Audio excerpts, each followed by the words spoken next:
그때 지장보살이 부처님께 아뢰었다. 세존이시여, 제가 이 연부제의 중생들을 보니 그들의 행동하고 생각을 하는 모든 것이 죄 아닌 것이 없나이다. 더러는 착한 마음을 낼지라도 처음의 마음을 지키기가 어렵고 나쁜 인연을 만나면 생각마다 나쁜 인연을 더하게 되나이다. 이러한 사람들은 마치 무거운 짐을 지고 진흙길을 걷는 것과 같아서 갈수록 몸은 지치고 짐은 무거워지며 발은 깊은 수렁으로 깊이 빠져들어가는 것과 같나이다. 다행히 선지식을 만나게 되면 선지식이 짐의 일부를 짊어져 주기도 하고 전부를 짊어져 주기도 합니다. 선지식은 큰 힘이 있기 때문에 다시 그를 부축하여 힘을 내게 도와주고 인도하여 평지에 이르러서는 반드시 지나온 나쁜 길을 살펴보게 함으로써 2번 다시 그런 길을 밟지 않도록 해주나이다. 세존이시여,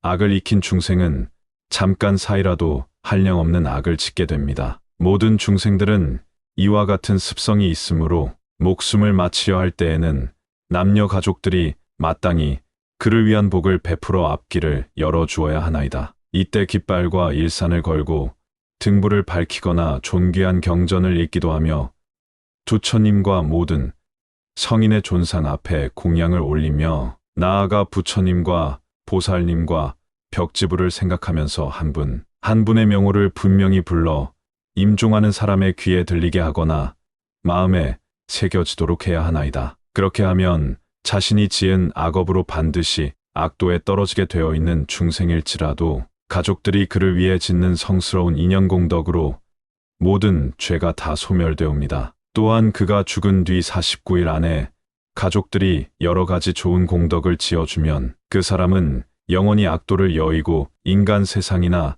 천상에 태어나 뛰어나고 묘한 즐거움을 받게 되오며 현재의 가족들도 한량없는 이익을 받게 되옵니다. 그러므로 제가 이제 부처님을 모시고 천용 등의 팔부신중 사람과 사람 아닌 무리들이 함께 모인 이 자리에서 저 연부제 중생에게 임종하는 날에는 산 목숨을 죽이거나 악한 인연 짓는 것을 삼가하고 귀신과 도깨비들에게 제사 지내거나 예배하여 구하지 말 것을 권하나이다. 왜냐하면 살생하는 일과 귀신의 제사 지내는 일 등은 죽은 사람에게 털끝만큼의 이익도 되지 않을 뿐더러 죄만 더욱 깊고 무겁게 할 뿐이기 때문입니다. 서록 내생이나 현생에 성스러운 인연을 만나 인간과 천상에 태어날 수 있게 된 이라 할지라도 임종하는 날에 가족들이 악한 일을 행하면 목숨을 마친 사람이 그 재앙에 대해 변론을 하느라고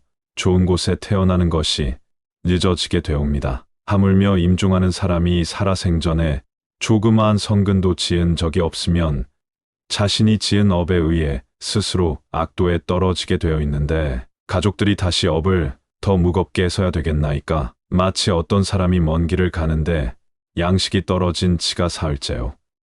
짊어진 짐이 100근이 넘는데 문득 이웃 사람이 나타나 다시 조그마한 물건이라도 더 가지고 가게 하면 어려움이 더욱 커지는 것과 같나이다. 세존이시여, 제가 연부제 중생을 관찰하여 보았더니 모든 부처님의 가르침을 따라 머리카락 하나, 물 한 방울, 모래 한 알, 티끌 하나만큼이라도 선한 일을 하게 되면 모든 이익을 그 중생 자신이 얻게 됨을 볼 수 있었나이다. 이와 같이 말씀하실 때 이 법회에는 말을 아주 잘하는 대변이라는 한 장자가 참석하고 있었다. 이 장자는 오래전에 이미 무생법을 얻어 시방세계의 중생들을 교화제도 하였으며 지금은 장자의 몸을 나타내고 있는 분이었다. 대변 장자는 합장 공경하면서 지장보살께 여쭈었다. 지장보살이시여, 이 연부제의 중생이 목숨을 마친 뒤에 그의 가족들이 죽은 이를 위하여 공덕을 닦아주거나 죄를 베풀어 여러 가지 선한 일을 하게 되면 목숨을 마친 그 사람이 큰 이익을 얻어 해탈을 할 수 있나이까? 지장보살이 대답하였다. 장자시여, 내가 지금 현재와 미래의 모든 중생들을 위하여 부처님의 위신력을 받들어 간다니 그 일을 설명하오리다. 현재와 미래의 모든 중생들이 목숨을 마치는 날 한 부처님의 명호나 한 보살님의 명호나 한 벽지불의 명호만 들어도 죄가 있고 없고를 가릴 것 없이 모두 다 해탈을 얻습니다. 만약 어떤 남자나 여인이 살아 생전에 착한 일보다는 죄를 많이 짓고 임종을 하였을 때 그에 가깝고 먼 친척들이 훌륭한 공덕을 지어 복을 닦아주면 그 공덕의 7분의 1은 죽은 사람이 얻게 되고 나머지 공덕은 살아있는 사람 스스로의 차지가 됩니다. 그러므로 현재와 미래의 선남자 선여인이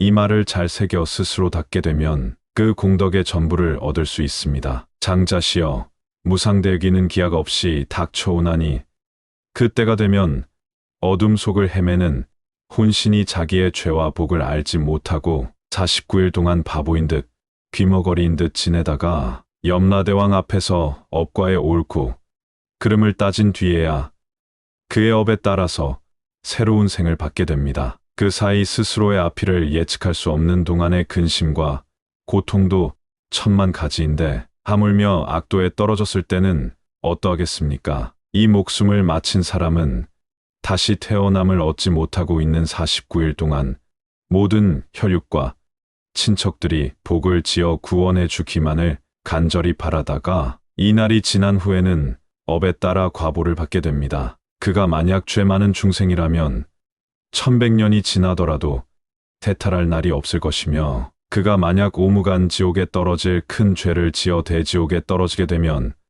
천겁 만겁을 지나도록 고통이 끊일 사이가 없습니다. 그리고 이러한 죄업 중생들이 목숨을 마친 뒤 혈육과 친척이 죄를 베풀어 그의 선업을 도와줄 때는 제식을 마치기 전이나 죄를 지내는 동안 쌀뜨물이나 나무잎사귀 등을 함부로 땅에 버리지 말 것이며 모든 음식을 부처님과 스님들께 올리기 전에는 먹지 말아야 합니다. 만약 이를 어기고 먼저 먹거나 깨끗하게 만들지 않으면 목숨을 마친 사람이 복의 힘을 얻지 못할 것입니다. 반대로 정성을 다하여 깨끗하게 만든 음식을 부처님과 스님들께 올리면 죽은 사람은 그 공덕의 7분의 1을 얻게 됩니다. 장자시여, 그러므로 연부제 중생이 목숨을 마친 부모나 가족들을 위하여 제를 베풀어 공양하되 지극한 마음으로 부지런히 정성을 다하면 산 사람도 죽은 사람도 모두 다 이익을 얻게 되는 것입니다. 이 말씀을 하실 때에 도리천궁에 있던 천만억 나유타 수의 연부제 귀신들 모두가 한량없는 보리심을 발하였고 대변장자도 환희심으로 가르침을 받들면서 예배하고 물러갔다.